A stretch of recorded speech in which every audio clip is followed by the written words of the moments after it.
विद्यार्थी मित्रों, Saraswati group of education द्वारा आयोजित डीएलएस सिस्टम में हूँ मनोज परमार आप सर्वे विद्यार्थी मित्रों हार्दिक स्वागत करूँ छूं। विद्यार्थी मित्रों, अकाउंट में आज आगळ वधीए तो स्टैंडर्ड 12th सब्जेक्ट छे अकाउंट एटले के एलिमेंट्स ऑफ अकाउंट, जेमनो विषय कोड छे 154, चैप्टर नंबर 6 रोकड़ प्रवाह पत्रक, लेक्चर नंबर 6 આપણે આવી ગયા છીએ વિદ્યાર્થી મિત્રો।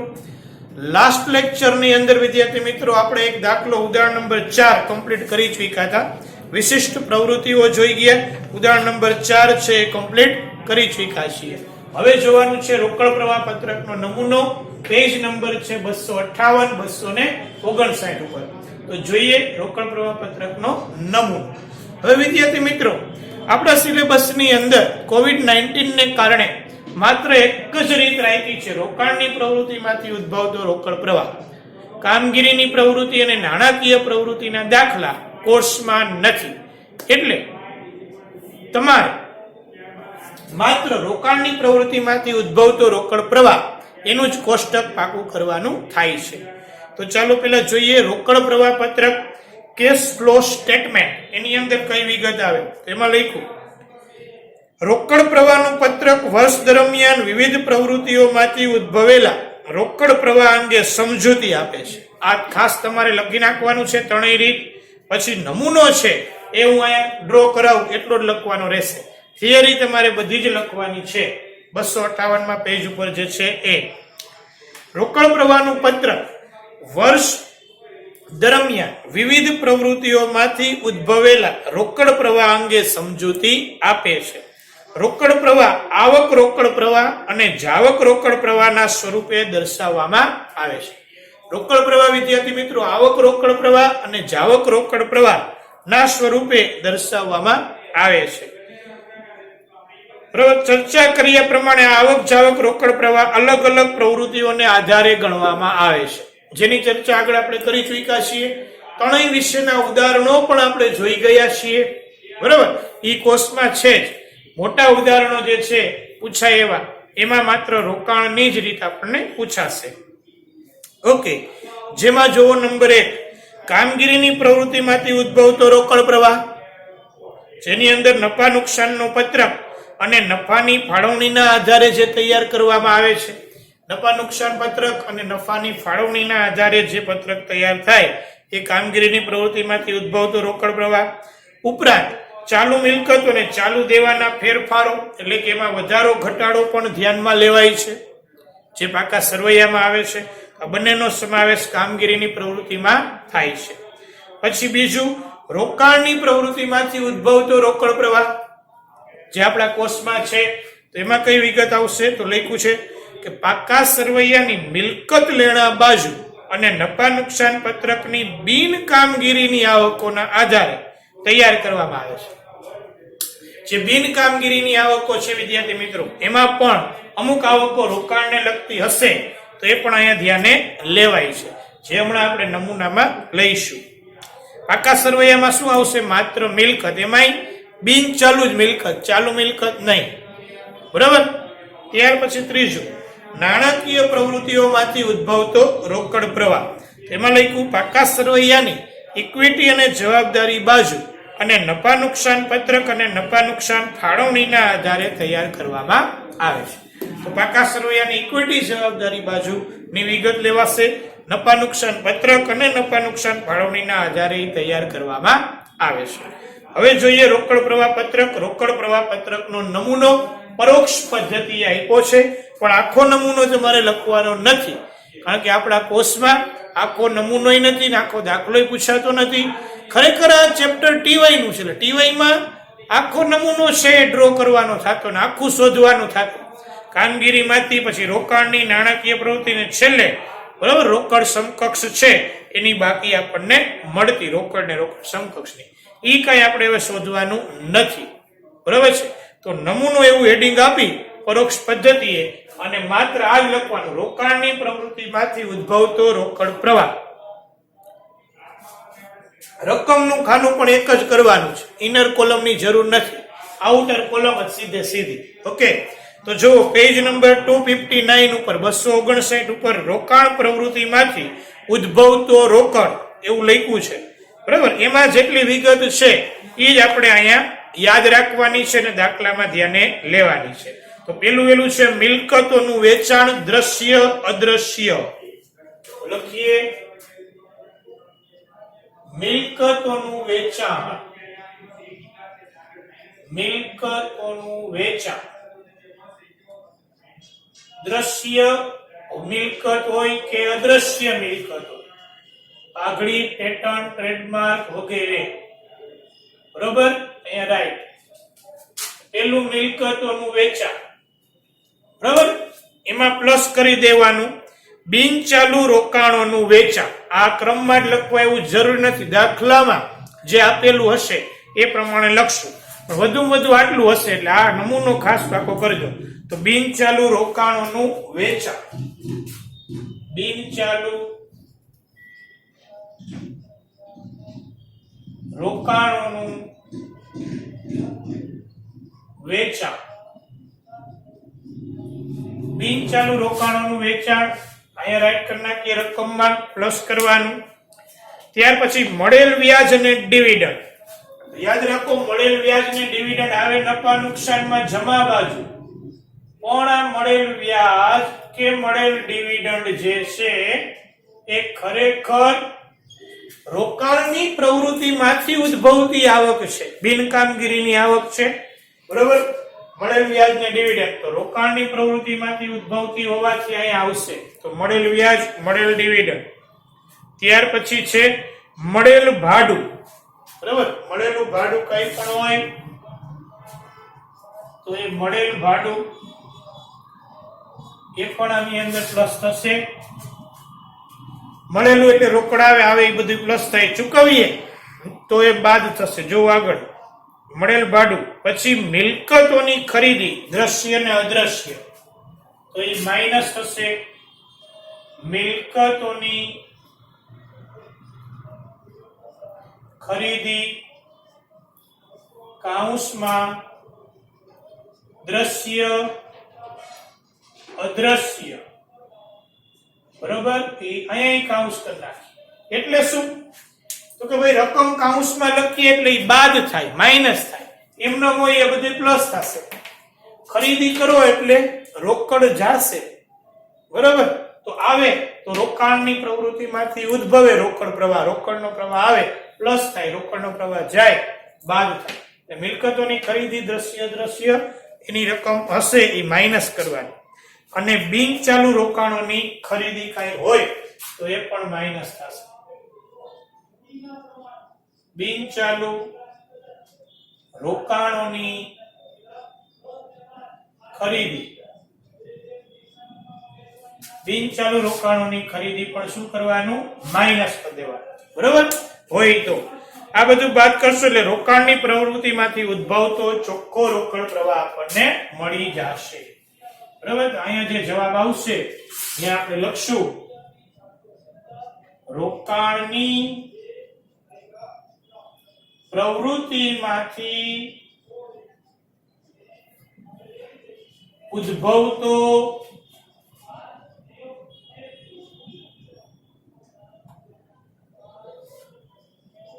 ચોખ્ખો રોકડ પ્રવાહ, બરોબર. તો રોકાણની પ્રવૃત્તિમાંથી ઉદ્ભવતો ચોખ્ખો રોકડ પ્રવાહ.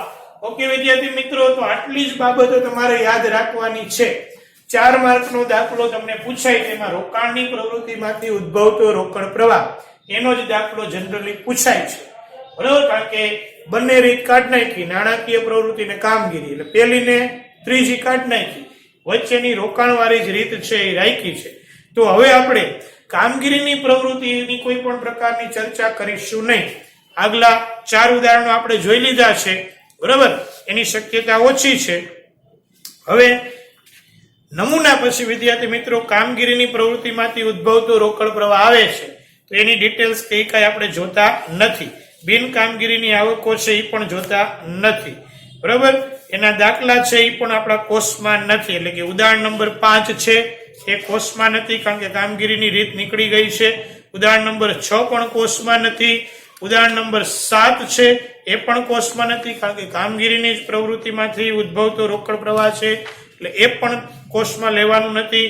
ઉદાહરણ નંબર 8 કામગીરીની જ પ્રવૃત્તિમાંથી ઉદ્ભવતો રોકડ પ્રવાહ એ પણ નથી. ઉદાહરણ નંબર 9 જે મોટી રીત છે એટલા માટે ઝાઝા ઉદાહરણ છે, કામગીરીની પ્રવૃત્તિનો જ છે એટલે એ પણ કોષમાં નથી.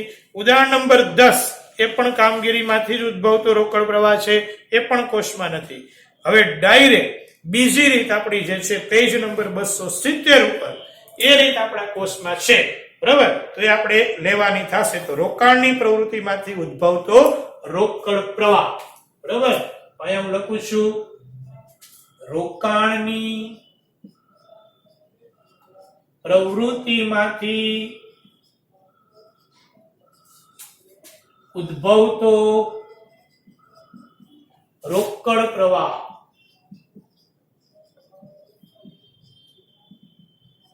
બરોબર, પેજ નંબર 270 ઉપર છે વિદ્યાર્થી મિત્રો. એ થિયરી તમારે ખાસ લખવાની છે, પછી આપણે દાખલા તરફ જવાનું છે. તો જોઈએ રોકાણની પ્રવૃત્તિમાંથી ઉદ્ભવતો રોકડ પ્રવાહ, એની અંદર કઈ કઈ વિગત આવે, બરોબર સમજજો. એમાં લખ્યું છે કે રોકાણની પ્રવૃત્તિઓના વ્યવહારો એટલે પાકા સરવૈયાની મિલકતો બાજુની વિગતો જે છે એમાં ફેરફાર. પાકા સરવૈયાની મિલકત બાજુની વિગતોમાં ફેરફાર, જેમાં ચાલુ મિલકત સિવાય. પાકા સરવૈયામાં બે જ મિલકત આવે, બિન ચાલુ મિલકત ને ચાલુ મિલકત. તો બિન ચાલુ મિલકતમાં જે ફેરફાર થાય એને ધ્યાને રાખવાનું છે, ચાલુ મિલકતના ફેરફારને નહીં. અને તે મિલકતો સાથે સંકળાયેલી જે કંઈ બાબતો છે એમાં થયેલા ફેરફારો. આ અંગે વિગતવાર નીચે પ્રમાણે સમજૂતી આપવામાં આવેલી છે. તો નીચે મુજબ સમજૂતી આપવામાં આવશે, જેમાં લખ્યું છે રોકાણની પ્રવૃત્તિના વ્યવહારો. રોકાણની પ્રવૃત્તિના વ્યવહારોમાં બે વિગતો મેઇન છે. જુઓ, પાકા સરવૈયાની મિલકત લેણાની વિગતોમાં ફેરફાર, જેમાં ચાલુ મિલકત સિવાયની છે, અને નફા નુકસાન પત્રકોની વિગતો, જેમાં નફા નુકસાન પત્રકમાંથી રદ કરી અને રોકાણની પ્રવૃત્તિઓમાં દર્શાવાય છે, જે નીચે મુજબ છે વિદ્યાર્થી મિત્રો. તો પાકા સરવૈયાની પહેલા મિલકત લેણા બાજુની વાત કરીએ, બરાબર. તો અહીં આપણે વાત કરશું પાકા સરવૈયાની મિલકત લેણા બાજુ.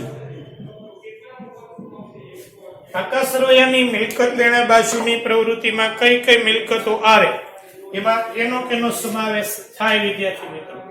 તો જો લખ્યું છે, સૌપ્રથમ તો બિન ચાલુ મિલકતોનું ખરીદ વેચાણ.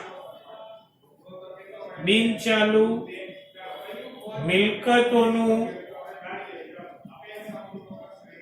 ખરીદ વેચાણ, બરાબર.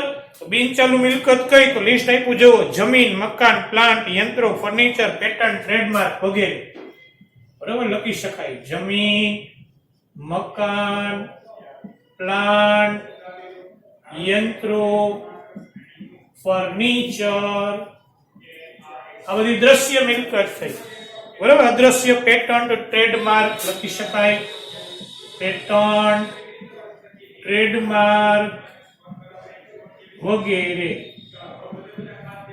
ઓકે, આનું ખરીદ વેચાણ છે એ આની અંદર નોંધાય છે. જો વેચાણ હોય તો પ્લસ થાય છે, ખરીદી હોય તો માઇનસ કરવાનું. નેક્સ્ટ, બિન ચાલુ રોકાણોનું ખરીદ વેચાણ. બિન ચાલુ રોકાણોનું ખરીદ વેચાણ.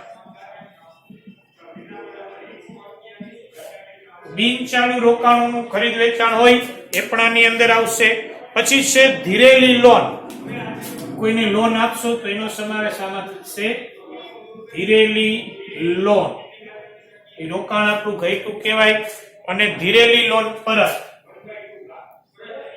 ધીરેલ લોન પરત તો આવક થશે, બરોબર છે. એ રોકાણ જ કર્યું કહેવાશે, તો ધીરેલી લોન અથવા ધીરેલી લોન પરત. ઓકે, આટલી બાબતો એમાં આવશે. ત્યાર પછી નફા નુકસાન પત્રકની વિગતોની વાત કરીએ. નફા નુકસાન પત્રકની વિગતો કઈ કઈ આવે? નફા નુકસાન પત્રકની વિગતોમાં જોઈએ તો વિદ્યાર્થી મિત્રો, રોકાણો પર મળેલ વ્યાજ, આમાં તો આવક જ આવશે બિન કામગીરીની. રોકાણો પર મળેલ વ્યાજ આવું લખેલું હશે તો એ પ્લસ કરી દેવાનું, આવક જ આમાં આવશે. પછી રોકાણો પર મળેલ ડિવિડન્ડ, રોકાણો પર મળેલ ડિવિડન્ડ, રોકાણો પર મળેલું ડિવિડન્ડ. પછી મિલકતો ભાડે આપવાથી મળેલ ભાડું, બરાબર, મિલકતો ભાડે આપવાથી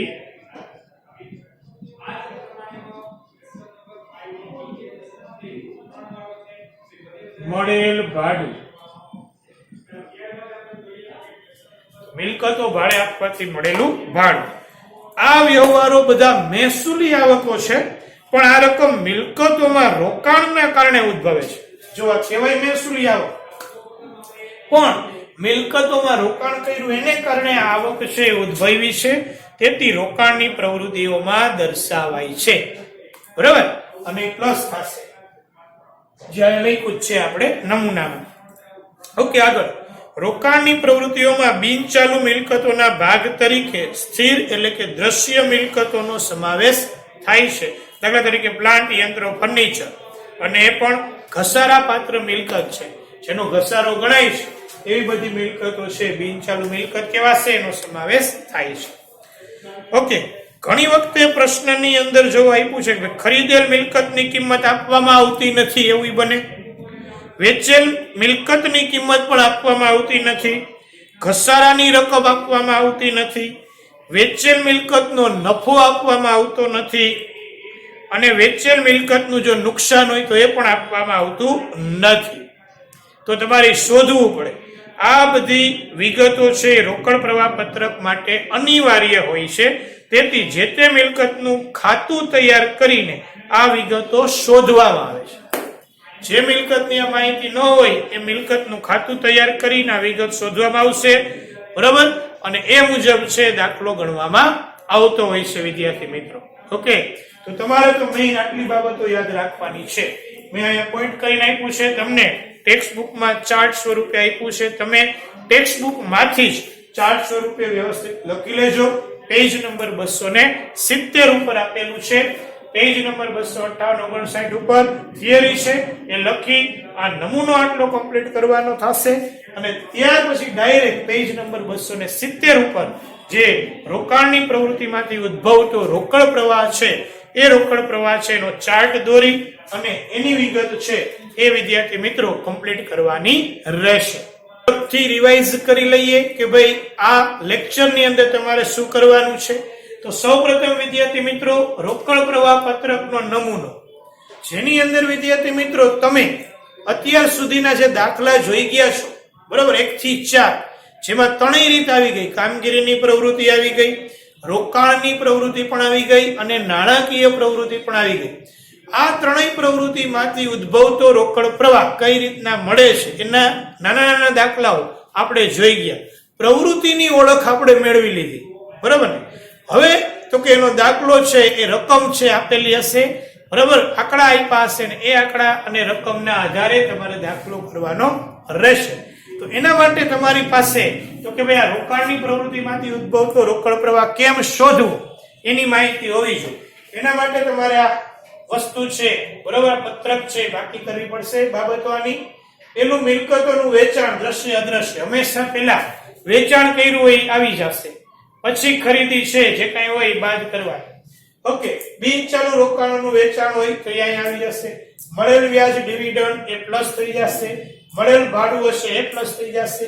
મિલકતોની ખરીદી કઈ પણ કરી હોય દ્રશ્ય કે અદ્રશ્ય તો એ બાદ થઈ જશે, બરાબર. બિનચાલુ રોકાણોની ખરીદી કઈ કરી હોય તો એ પણ બાદ થઈ જશે. આ બધું પ્લસ માઇનસ કરશું ને જે આન્સર મળશે એ રોકાણની પ્રવૃત્તિમાંથી ઉદ્ભવતો ચોખ્ખો રોકડ પ્રવાહ આપણને પ્રાપ્ત થશે. વિદ્યાર્થી મિત્રો અહીંયા પણ યાદ રાખો કે ઘણી વખત છે એ આ પ્રવાહ છે એ માઇનસમાં પણ આવી શકે છે આન્સર, પણ જનરલી આમાં આવકનો રોકડ પ્રવાહ વધુ હશે એટલે પ્લસમાં આન્સર છે એ આવવાના ચાન્સીસ વધારે છે. પણ ઘણી વખત વિદ્યાર્થી મિત્રો માઇનસ પણ આવે, આવક કરતા જાવક ઓછી હોય, બરાબર, રોકડની આવક એ ઓછી હશે, આ જાવક છે રોકડની વધુ હોય, તો અહીં તમારે જાવક રોકડ પ્રવાહ એવું લખવાનું. ફરીથી, રોકાણની પ્રવૃત્તિમાંથી ઉદ્ભવતો ચોખ્ખો જાવક રોકડ પ્રવાહ. જો પ્લસમાં આન્સર આવે તો હું લખવાનું આવક રોકડ પ્રવાહ, બરાબર. તો એ નોંધ કરીને તમે લખી શકો છો. અહીંયા લખી દઉં છું, નોંધ. જો જવાબ પ્લસમાં આવે તો આવક રોકડ પ્રવાહ,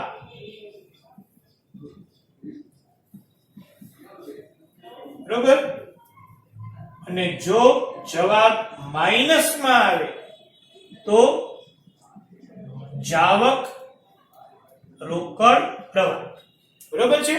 તો આ બે શબ્દો ખાસ યાદ રાખજો. ઘણી વખત એવું પૂછાય કે ભાઈ રોકાણની પ્રવૃત્તિમાંથી ઉદ્ભવતો રોકડ પ્રવાહ આવકનો રોકડ પ્રવાહ છે કે જાવકનો? તો પ્લસમાં આન્સર આવ્યો હોય તો આવક રોકડ પ્રવાહ, માઇનસમાં આવ્યો હોય તો જાવક રોકડ પ્રવાહ તરીકે ઓળખાવી શકાય છે.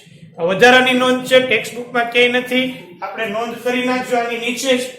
પછી પેજ નંબર 270 ઉપર રોકાણની પ્રવૃત્તિમાંથી ઉદ્ભવતો રોકડ પ્રવાહ જેની 2-3 લીટી છે એ કમ્પ્લીટ કરજો, અને ચાર્ટ છે એ પણ દોરી લેજો. અહીંયા પોઈન્ટ સ્વરૂપે મેં તમને આપેલું છે. ત્યાર પછી 271 માં પેજ ઉપર ઘણી વખત કરીને લખ્યું છે કે ભાઈ પ્રશ્નમાં આટલી વસ્તુ ન હોય, કોઈ પણ એક વસ્તુ ન હોય તો એ શોધવી પડે, બરોબર. શોધવા માટે જે તે મિલકતનું ખાતું છે એ તમારે ડ્રો કરવું પડશે, દોરવું પડશે અને એ શોધવું પડશે. કા મિલકતની ખરીદ કિંમત ન હોય તો એ શોધવાની, ઘસારો ન હોય તો ઘસારો શોધવો પડે, અને નફો કે નુકસાન બેમાંથી એક હોય, કા નફો કા નુકસાન, એ તમારે શોધવું પડશે. ઓકે, કેમ શોધવું એ આપણે દાખલાની અંદર કમ્પ્લીટ કરીશું. ઓકે વિદ્યાર્થી મિત્રો, તો આ લેક્ચરની અંદર તમારે આ થિયરી, નમૂનો અને રોકાણ પ્રવૃત્તિમાંથી ઉદ્ભવતા રોકડ પ્રવાહ છે એની થિયરી કમ્પ્લીટ કરવાની રહેશે. Thank you very much for watching this video.